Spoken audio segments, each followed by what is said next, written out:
Picture this: Israel and Iran, two countries with no common border, no direct colonial dispute, suddenly at war. It sounds impossible, yet in 22/6 it became reality. For years, Iran and Israel circled each other in shadows. Proxy militias, secret cyber attacks, and targeted assassinations. Experts warned a direct clash was coming. But how did a quiet rivalry explode overnight? The answer lies in history's long fuse. Buckle up for a century-spanning saga of collapsing empires, broken promises, revolutions, and proxy wars that finally ignited the Middle East. At the start of the 20th century, the entire Arab world, and much of the Middle East, was united under the Ottoman Empire, an Islamic superpower of 600 years. By 1900, it was crumbling. World War I was the death blow. The Ottomans sided with Germany and lost. By 1918, the empire shattered, and Britain and France swooped in. Under secret deals like Sykes-Picot, they carved the region into new states, drawing borders through deserts and hills with no regard for peoples. One slice became British Mandatory Palestine, a land with a Muslim Arab majority, a Christian minority, and a small but growing Jewish community. That's where the modern story begins. In Europe, centuries of Jewish persecution, pogroms in Russia, discrimination across the continent had given rise to Zionism, the belief that Jews needed a safe homeland. Many Zionist leaders pointed to Palestine as the ancient biblical home of their ancestors. Britain, juggling promises to both Jews and Arabs during World War I, found itself stuck. The 1917 Balfour Declaration supported a Jewish homeland in Palestine, even as Britons had assured Arab leaders they'd gain independence for revolting against the Ottomans. By the 1920s and 30s, Jewish immigration to Palestine surged, especially as Nazis rose in Germany. Arab Palestinians watched anxiously as demographics shifted. Clashes erupted. Britain struggled to maintain order, often caught between two peoples, each convinced the land was theirs by right. Then came the Holocaust. 6 million Jews killed in Nazi camps shocked the world. International sympathy for a Jewish homeland surged. Britain, exhausted by World War II, handed the problem to the new United Nations. On May 14, 1948, the State of Israel was declared. It was recognized immediately by both the US and the Soviet Union. Within hours, Arab armies from Egypt, Jordan, Syria, Iraq, and Lebanon invaded. The aim was clear: destroy the newborn country before it could solidify. This 1948 Arab-Israeli war ended with a stunning result. Israel not only survived, it won. It expanded beyond the UN's partition lines. For Jews, it was a miracle and fulfillment of a 2,000-year-old dream. For Palestinian Arabs, it was the Nakba, the catastrophe. Over 700,000 Palestinians fled or were driven from homes. Villages were erased. A refugee crisis began that haunts the region to this day. And Iran? It was a distant bystander in 1948. Iran was ruled by Shah Mohammad Reza Pahlavi, a Western-leaning monarch, and it had no direct stake in Palestine's future, like the Arab states did. In fact, under the Shah, Iran and Israel maintained reasonably normal relations. They even quietly cooperated on intelligence and security. There were no deep enemies between Tehran and Jerusalem. So when did it change? The turning point was Iran's own revolution and foreign intervention. In the 1950s, Iran was still under the Shah, a pro-Western modernizer. His regime was corrupt and repressive, but he pushed rapid secular reforms. In 1951, Iran's nationalist Prime Minister Mohammad Mossadegh took a brave step. He nationalized Iran's oil, expelling the British owners, the Anglo-Iranian Oil Co. Britain was furious. The US, fearing Soviet influence, sided with the Shah. In August 1953, the CIA and Britain's MI6 launched Operation Ajax. They paid mobs to riot in Tehran and bribed officials. Within days, Mossadegh was toppled, arrested, and the Shah was returned from exile as a dictator once more. Iran's oil was effectively back under Western-friendly control, and Iran was securely in the US sphere. But to Iranians, the result was humiliation.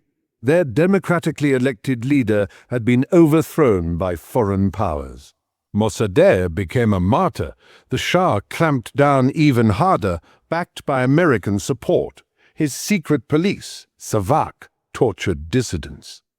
On the surface, Iran was oil-rich and stable. Underneath, anger burned. By 1979, that anger exploded. Mass protests against the Shah swept the streets. He fled Iran in January 1979. Into the power vacuum stepped Ayatollah Ruhollah Khomeini, a fiery Shia cleric who preached against Western influence. Millions cheered when Khomeini returned from exile. By April 1979, the Islamic Republic of Iran was born, a theocracy ruled by religious law. Almost overnight, Iran's entire character changed. Gone was the Shah's secular Western-aligned regime. Now, Iran's leaders spoke of America as the Great Satan and saw Israel as an illegitimate ally of the West on Muslim land. In one dramatic act, Iran's new regime handed over the Israeli embassy in Tehran to the Palestinian Liberation Organization. In 1953, Tehran had cooperated quietly with Israel. By 1979, it blasted open hostility. The final blow to any chance of reconciliation came in November 1979. Iranian students stormed the U.S.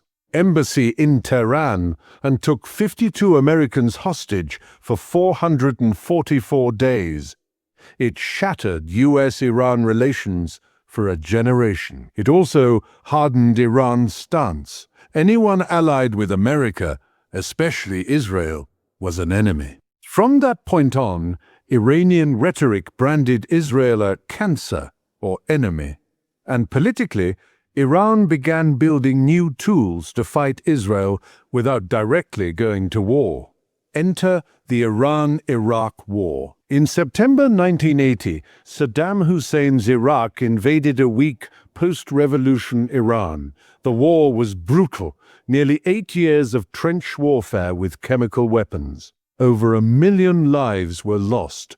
The young Islamic Republic fought with religious fervor, but was internationally isolated. The US and its allies quietly tilted towards Saddam, the enemy of my enemy, even as Iran called themselves the defenders of Islam. This bloody conflict did two key things to Iran's strategy against Israel. It convinced Iran to build its own strength. The Iranian leadership realized they could never rely on foreign protection, so they accelerated their own military programs, including nuclear technology. It perfected the proxy strategy. Iran began arming and funding militias across the region to fight Iran's enemies for them. The most famous was Hezbollah in Lebanon, founded 1982, a Shia militia built by Iran to fight Israel. Behind Hezbollah stood Iran's Revolutionary Guards, led by the rising star Qasem Soleimani, who exported Iran's revolution abroad. Hezbollah's charter made no secret of its goal, resistance against Israel. Throughout the 1990s and 2000s, Iran quietly nurtured this network of proxies. Meanwhile, Israel watched Iran's nuclear efforts with alarm. Iran insisted its program was peaceful, but Israeli leaders warned Tehran was racing toward a bomb. This led to a shadow war in the 2010. In 2007 to 2010, mysterious explosions struck Iran's nuclear facilities at Natanz and Parchin. In 2010, the world learned about Stuxnet, a computer virus that physically wrecked Iran's uranium centrifuges. Iran publicly accused the US and Israel of engineering this guided cyber missile. By 2012, Iranian nuclear scientists were being targeted for assassination shots fired by BMW in Tehran. Bombed cars on Tehran highways. Israel was blamed for much of it. Iran retaliated indirectly, arming Hezbollah in Lebanon, backing Hamas in Gaza, and funding militias in Iraq and Syria to harass Israel's interests. Soon, Israel was surrounded on all sides by armed Iranian proxies.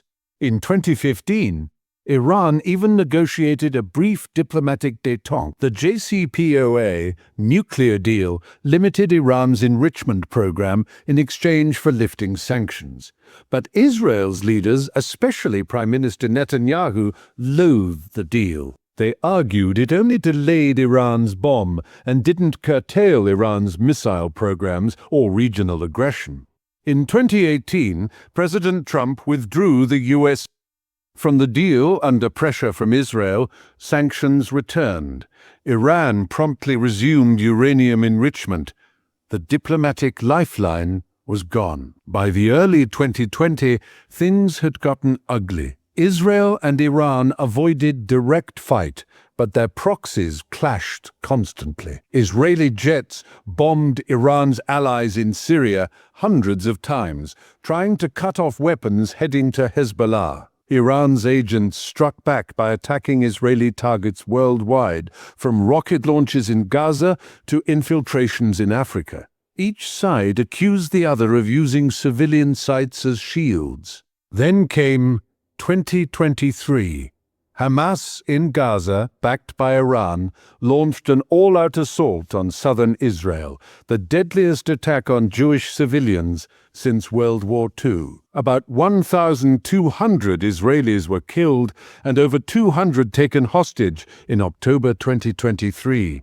Israel's political leadership hardened overnight. In response, Israel unleashed a ferocious ground invasion of Gaza. According to Gaza's health authorities, by early 2024, tens of thousands of Palestinians were killed, most of them women and children. The international outcry was deafening.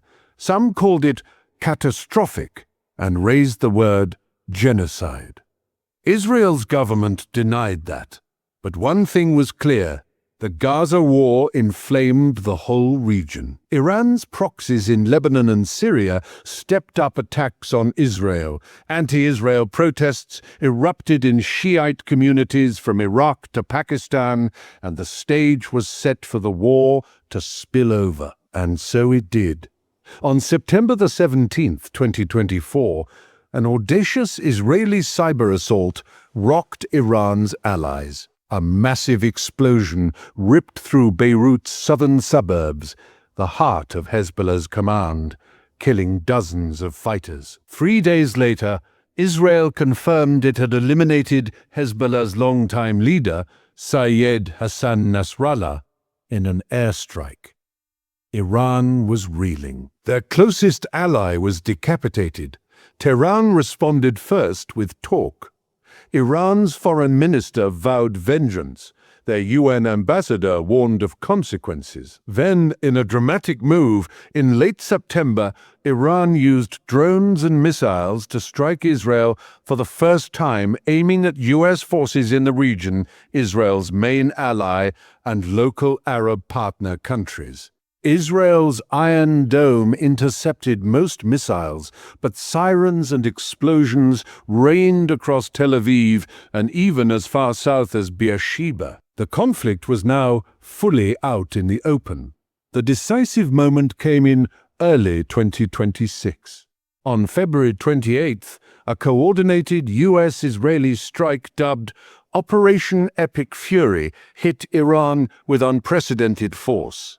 Hundreds of jets and missiles smashed into dozens of sites across Iran. High-value targets were hit: missile bases, nuclear facilities, and power stations. Israel even sent stealth B-2 bombers from U.S. bases. The aim was to dismantle Iran's war machine in one blow. By the next day, Israel announced the worst had happened. Iran's supreme leader, Ayatollah Ali Khamenei, had been killed in the strikes. Israeli and U.S. sources confirmed it, even releasing drone footage of the wreckage of the leader's compound. Tehran plunged into mourning and chaos. Thousands of Shiites in Baghdad and Karbala erupted in grief and anger. Anti-American, anti-Israel protests spread to Asia's mosques. Iran declared martial law and promised revenge. Its foreign minister even threatened the closure of the Strait of Hormuz, the world's most vital oil choke point. Within hours of Khamenei's death, Iran fired back. A barrage of missiles and drones was launched toward Israel and U.S. bases across the Middle East. Hezbollah fired rockets into northern Israel. In a few tense hours, Israel's missile defenses, Iron Dome, David's Sling, Arrow, intercepted nearly all threats. Damage was lighter than feared, but the message was clear. Iran's proxies stood ready to bring the fight home if needed. Amid all this, there was a horrific incident. One of the strikes on Iran hit a remote school in southern Iran. By March 3rd, reports said around 150 young girls were killed in the rubble. The world gasped, and the UN demanded an investigation. Washington insisted it never targeted the school. Tehran blamed the US and Israel. The outrage was immediate, but neither side de-escalated. So now we watch as the Middle East burns. Israeli cities once thought safe, now shelter families in bunkers each night. Iran's clerical regime, now ruthlessly consolidated after Khamenei's death, faces internal turmoil. Will hardliners tighten their grip, or will Iranians demand change after so many deaths? The Strait of Hormuz is whispered to be closed, which would spike global oil prices. Arab governments, some U.S. allies, are scrambling for cover. Even India and China fear economic fallout. The world stands at a crossroads. Will this war end quickly, or spiral into something even larger? One truth binds these events. The seeds of the Iran-Israel war were planted long ago. From the carving up of the Ottoman Empire and broken promises of World War I to Mossadegh's overthrow and Khomeini's revolution, to decades of proxy wars and nuclear brinkmanship, each era built upon the last. Iran and Israel's direct war was unexpected, but in hindsight, every chapter in their shared history stacked the deck toward this final confrontation. So here we are. The bombs are still falling, the fires are still burning, and nobody yet knows how this ends. But now you know how it all began. Every invasion, every uprising, every covert strike led to this day. History didn't repeat itself exactly. It roared forward, 100 years in the making. Thanks for watching Reinvoke History. If this story helped you make sense of the headlines, hit subscribe and ring that bell. We dive deep into the past to explain today's world. Drop a comment. How do you think history will judge this moment? And let me know where you're watching from.